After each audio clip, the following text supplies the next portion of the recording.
الحمد لله نحمده ونستعينه ونستغفره ونعوذ بالله من شرور أنفسنا ومن سيئات أعمالنا من يهده الله فلا مضل له ومن يضلل فلا هادي له وأشهد أن لا إله إلا الله وحده لا شريك له وأشهد أن نبينا محمدا عبده ورسوله صلى الله عليه وعلى آله وصحبه أجمعين أما بعد. Brothers and sisters, today inshallah we'll go through some of the shroot, the conditions for the Salah. And like we've said in the past, this type of information, this knowledge, it is very important. When we speak about knowledge in Islam, there is ilm that either becomes fard kifaya or fard ayn. And those two terms are what is obligatory upon an individual to know and what it might be obligatory on a community, on the Muslim Ummah as a whole to know.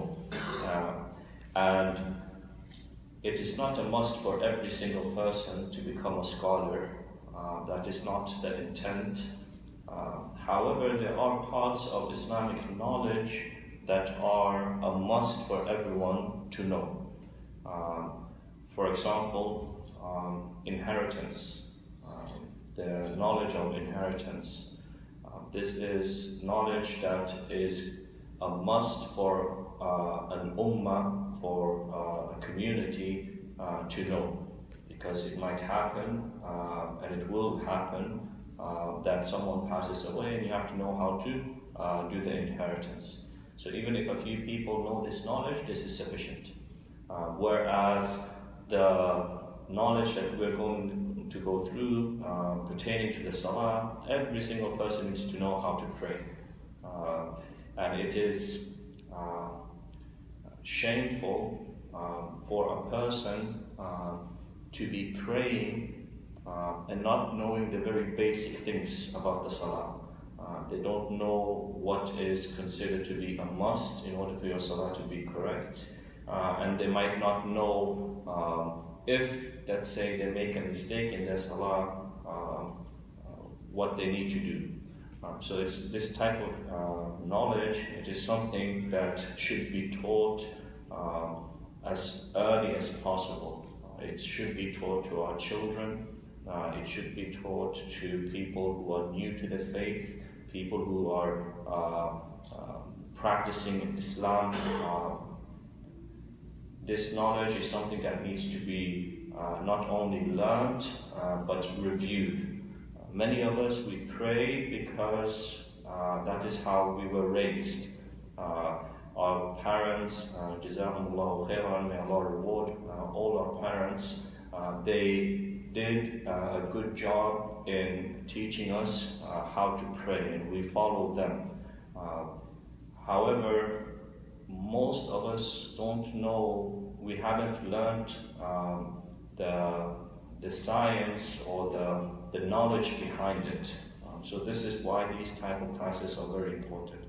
So inshallah, let's delve into it. The conditions for prayer, depending on some slight difference of opinion. Some scholars, they say it is 8, others they say it is 9, but in reality you'll see that the only disagreement is there because they might give different wording for the same thing, or they might take two things and make them one, or they might take one thing and separate it and make it into two different points. Whereas as a whole, they are basically the same. So the shurut, these conditions, are divided into two groups. Okay, there is shart that pertains, or rather shurut wujub, like the scholars they say, meaning that these things have to be present in order for your salah to be a must. Okay, so this is shurut wujub. Okay, if you don't fulfill these conditions, then your salah is not correct. And then there is another set of conditions. The scholars in Islam, they say Shroot Sihha, and it is conditions pertaining to how correct your salah is.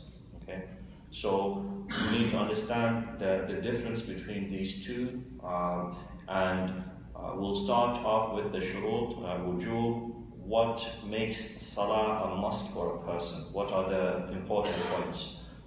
So to keep it simple, the first and most important thing is Islam. The person has to be a Muslim.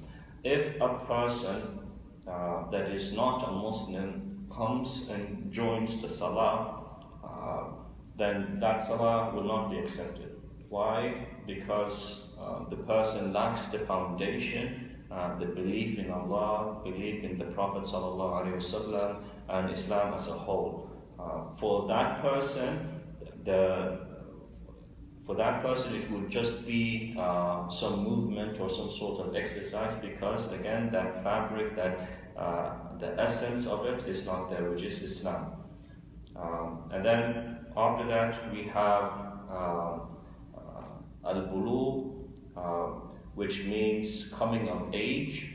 This is important because in salah, it is a little bit different.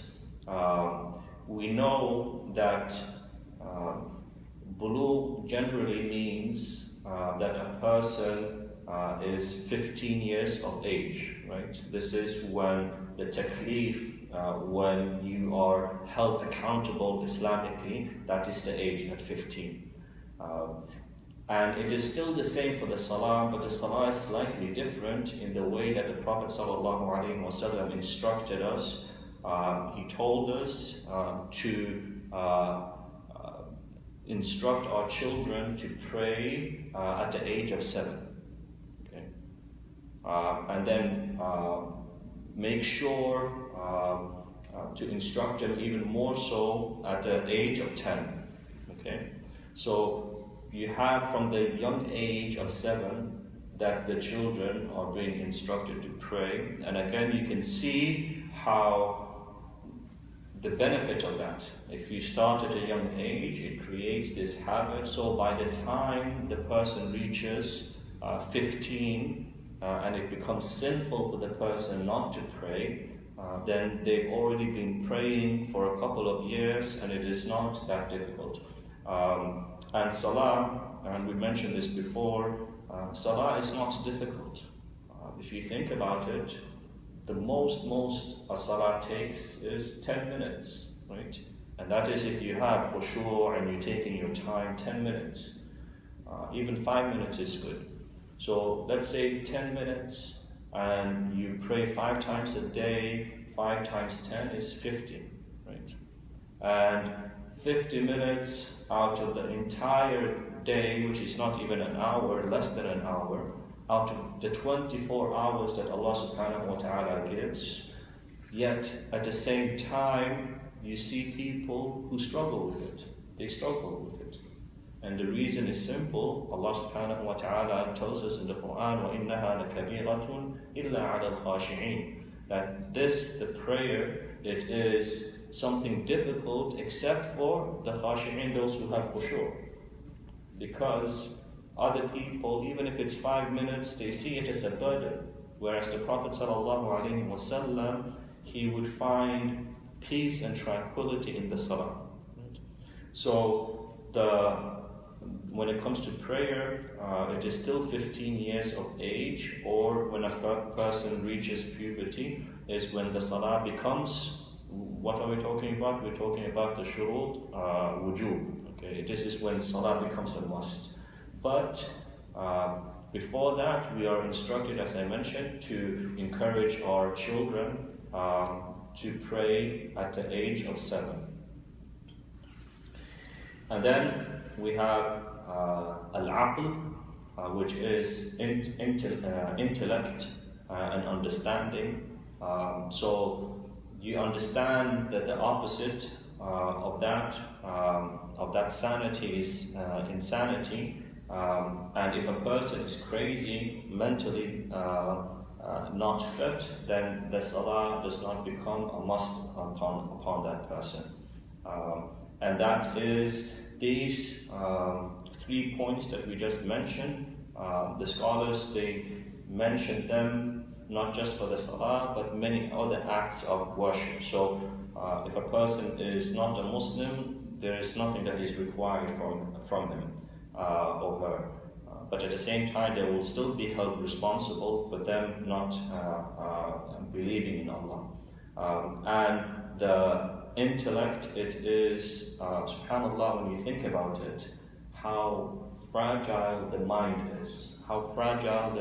is, yet how amazing and powerful it is. If you spend time with people who are mentally sick, or they have some kind of difficulty in comprehending and their mental health, basically, you realize what a blessing that mind is. And in Islam, you'll see throughout all the parts in life, Islam always encourages the protection of this mind, right?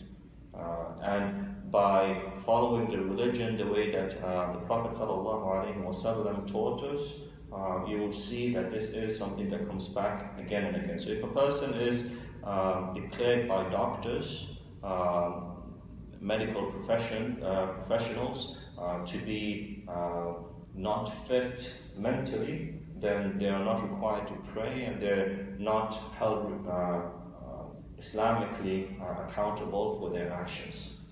And then we have the last of these shurut wujub, which is that anything that prevents them from qualifying for prayer needs to be removed. Anything that prevents them from qualifying for the prayer needs to be removed. What does this mean? It is a comprehensive term, and by that the scholars, they mean, for example, if a person, let's say a woman, right? She is on her period. Now we know Islamically that she does not have to pray anymore. So in order for the salah to become wajib, a must for her, she needs to remove herself from that situation, and the way that she does that is she waits until that period ends, and then she performs the ghusl and so on. So anything that becomes a barrier between you and the prayer, that needs to be removed. Once it is removed, it becomes a must for you to pray again. And then the second part is shurut sihha, the things that are conditions pertaining to the correctness or acceptance of the salah, which are, first of all, the time for the prayer. The time for the prayer. You cannot pray a salah outside its time. Allah subhanahu wa ta'ala told us that the prayers are at fixed times, and if anyone prays at a time other than the fixed time, the salah, then that will not be accepted. The only exception for that is if you have a valid reason. And even then, it is not something that is encouraged. The reasons to miss a prayer are very, very few and limited, such as if a person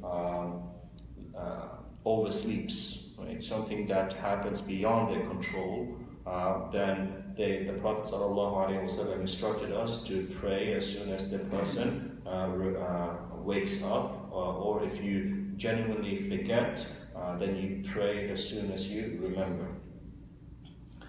And then you have obviously the tahara from the major impurity and the minor impurities, and inshallah we'll delve into that later on. So if a person prays without tahara, meaning being in a pure state, then that salah is not accepted. But some scholars have gone so far to say that if a person prays whilst knowing that they do not have wudu or are in a pure state, this falls, as we've mentioned once before, it falls underneath istihza, which basically means making fun or mocking the religion, which is a very serious thing and takes a person outside the fold of Islam. So this is something that needs to be really understood, especially by the younger people, the youth and so on. Sometimes they pray just because their parents say, go and pray, right? And they don't make wudu, they don't make the tahara that is needed and so on. And then because of that, it falls underneath their salah not being accepted. And this tahara, as the scholars mentioned, it is not only for the body. There's different types. So when you stand up for prayer, you have to make sure three things are pure. First of all, obviously, it is your physical being, your body, it needs to be pure. If you need to make ghusl, you make the ghusl. If you need to make the wudu, you need to make the wudu. So that is the first part, your body. The second part is your clothing. Okay, this is something that we sometimes don't pay attention to. The clothes that we wear might have impurity on it, especially if you're coming from a place like a workplace, or you're working outside, or even walking outside. Sometimes you get some kind of impurity. You have to make sure that that impurity is removed. Okay? And then finally is that you make sure that the place that you're praying is pure. Okay? So sometimes what happens is when you're out and about, especially in a non-Muslim country or place, we sometimes pray in the washroom area or somewhere that has a little bit more space. You make the wudu and then you pray close to that place. Now, we have to make sure as Muslims that wherever, alhamdulillah, we have the option that we can pray wherever we are, okay? As long as the place is pure. But we should avoid praying at certain places as taught in the religion, such as the graveyards. We're not supposed to be praying in graveyards unless there is a real necessity. Let's say there's no other place available and you have to pray because the time is about to leave. Then some scholars make exceptions for situations such as that. But also these washrooms, if it is far removed, or at least a bit removed from where a person relieves themselves, then that is fine. So let's say the stall itself is over there and then you are away from that area, then it is okay. But we should not pray in places such as those that are mentioned. And even wherever you pray, alhamdulillah, for the masjid, when you come to the masjid, you don't have to make sure that the place is clean. Alhamdulillah, the place is clean unless you see something that needs to be clean. But when it comes to praying outside, right, if you are out and about, then you have to actively make sure that the place that you're praying is clean. And this is one of the reasons why we have prayer mats. Right? These prayer mats that most people have at home, they serve a practical purpose. And the purpose is that when you have a prayer mat with you, you don't have to worry about where you pray. You just put down the mat and you pray. Okay, so you've made the place as clean as you can, and then you put the prayer mat there. Why do I mention this? Because there is a misunderstanding or a misconception that some people have. They think that in order for the prayer to be valid, they have to pray on a prayer mat. Sometimes they think directly or indirectly. So you'll see people, even when they come to the masjid, they take out the prayer mat and they put it. Or especially at home. Right? It's time to pray, okay, they take out the prayer mat and they put the prayer mat in their house. Right? There's nothing wrong with it to pray on a prayer mat. However, you have to remember that this is not a condition. It is not something, especially in a house, your home that is clean, you do not have to bring out a prayer mat. And again, there's nothing wrong with it. So, your physical body needs to be clean, your clothes need to be clean, and the place that you're praying needs to be clean. And then after that we have Satrul Awra, which is making sure that your awra, your private areas of your body is kept covered. Okay, so this for the women it is slightly different, and for the men it is different. But at the very least, the person needs to be covered when they come for prayer.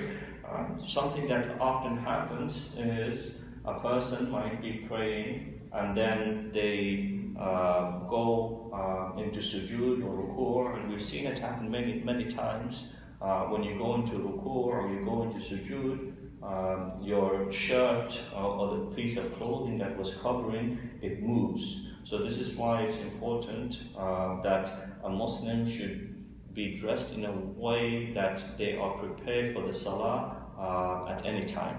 Okay, some people they wear clothes that would not be acceptable for prayer, and once it's time for Salah, they put on a thobe, some other kind of clothing for the Salah. And again, this is not needed. The way to go about it is simple, that you wear clothes that you would be comfortable in praying in or with.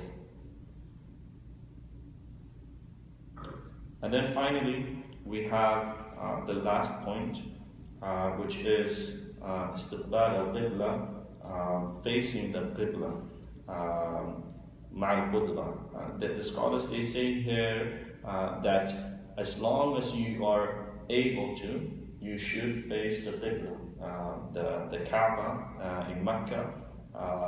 There are certain circumstances where this is not possible.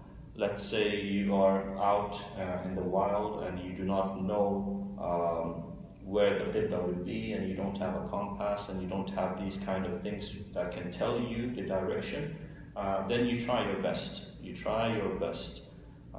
And also the qibla, the further away you are from the Kaaba in Mecca, the qibla becomes a direction.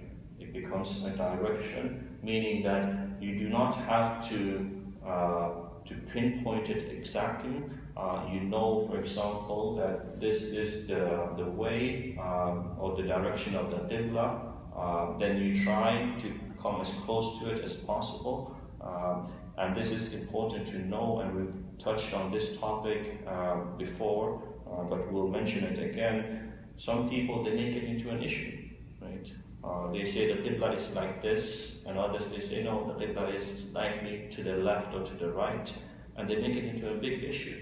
When in reality, the scholars in Islam, they say the further away you come from the Kaaba, it becomes a direction, and some of them have even said that the qibla sometimes can even be the whole horizon, as long as it is not completely off. If you know that the qibla is northeast, just as an example, then that whole direction, northeast, until it changes and becomes another direction, then that would be the qibla. So these are the points in terms of the conditions for the Salah. Again, it is important for a Muslim to know about these points. Some people, when they go through this type of knowledge, they feel as if it's boring knowledge. It is,